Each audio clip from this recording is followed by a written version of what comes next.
Parmi les critiques de gauche de l'intersectionnalité, on retrouve beaucoup l'idée que la réception française de l'outil perd de vue les bases matérielles des oppressions. La sociologue marxiste Danielle Kergoat, par exemple, remet au centre cette matérialité économique des rapports sociaux, en proposant un contre-modèle combinatoire à l'intersectionnalité.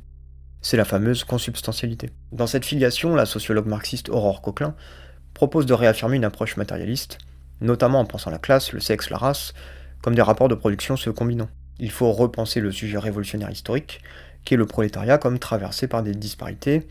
La classe ouvrière n'est pas un sujet homogène. Le sociologue Alain Policard abonde dans ce sens en observant que l'intersectionnalité part de catégories constituées sans jamais resituer leur genèse. Or, comprendre comment elles se constituent est loin d'être secondaire. On trouve aussi des critiques marxistes observant que si historiquement le marxisme a relativement peu traité de la race et du genre, a contrario aujourd'hui avec l'intersectionnalité, certaines analyses vont jusqu'à invisibiliser la question de la classe.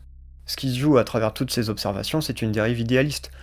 En perdant de vue la genèse matérielle des oppressions, on bascule dans l'impuissance politique, en se focalisant notamment sur les effets de ce que l'on combat et non les causes.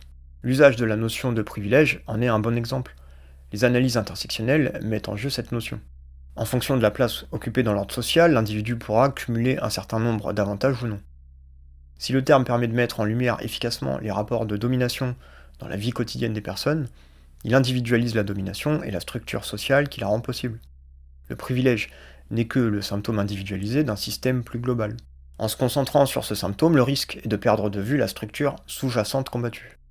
Pour le dire autrement, nous ne combattons pas Bernard Arnault, nous combattons les structures qui rendent possible l'existence de tous les Bernard Arnault.